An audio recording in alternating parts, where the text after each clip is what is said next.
Ben est un Tyrannosaurus rex, un dinosaure carnivore très redouté des autres dinosaures. Tous les parents des dinosaures herbivores apprennent à leur bébé à se cacher ou à s'enfuir dès qu'un T-Rex approche. Pour Ben, cela rend les choses très compliquées.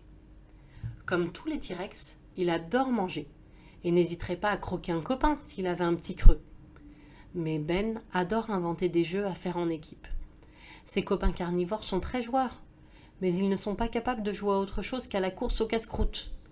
Ben aime bien repérer une proie, courir très vite et essayer d'être le premier à l'attraper et à la croquer. Mais il a envie de jouer à autre chose. Un jour, Ben fait la connaissance d'un vieux tricératops immangeable. Ce dernier lui raconte qu'il est revenu d'un voyage spatio-temporel pendant lequel il a fait la connaissance de drôles de petites bêtes sur deux pattes. Il ne sait pas dire comment il est arrivé là-bas, ni comment il en est revenu, mais il raconte des choses absolument incroyables. Ben en profite pour lui poser des questions sur les jeux de ces petites bêtes. Le vieux tricératops immangeable lui parle d'une activité qui semble beaucoup les amuser. Ils courent sur leurs deux petites pattes pour attraper un truc qui a la forme d'un œuf. Ils s'amusent ensuite à le lancer et sont très heureux quand ils franchissent une ligne. Cet œuf est tellement précieux qu'ils se bagarrent même pour l'avoir. Ben trouve ce jeu génial et décide de réunir plusieurs dinosaures pour essayer. Il réussit d'abord à regrouper des copains carnivores.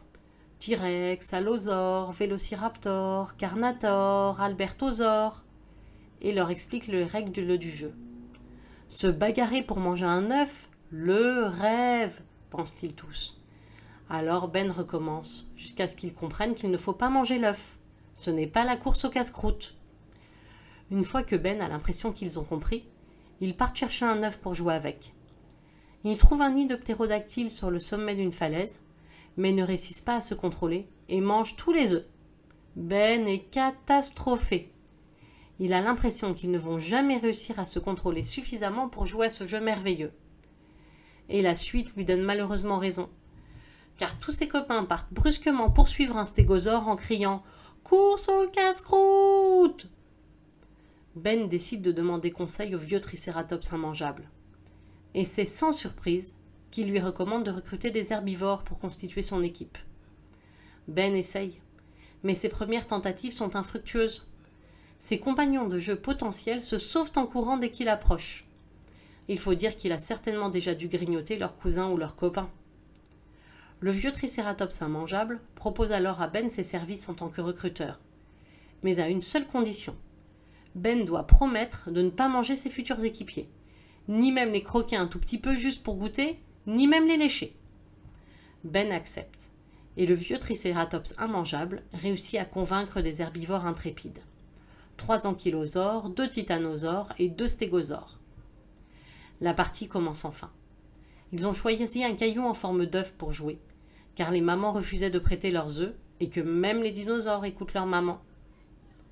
Ils sont guidés par le vieux tricératops immangeable qui essaye de leur expliquer ce qu'il a observé chez les deux petites pattes. Ils s'amusent vraiment beaucoup et décident de se retrouver chaque jour pour jouer ensemble.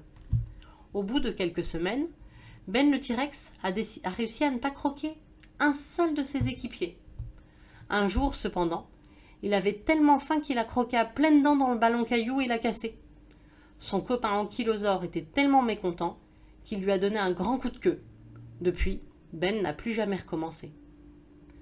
Ben et ses amis s'amusaient tellement qu'il paraîtrait que plusieurs équipes de rugby caillou se sont créées. J'ai aussi entendu dire qu'ils avaient créé le tournoi des 5 forêts. Récemment, un paléontologue rapportait même dans une revue scientifique qu'ils avaient retrouvé côte à côte les squelettes de dinosaures n'ayant pas l'habitude de vivre ensemble. Je crois que toute la communauté scientifique s'interroge encore sur les raisons de ce mystère.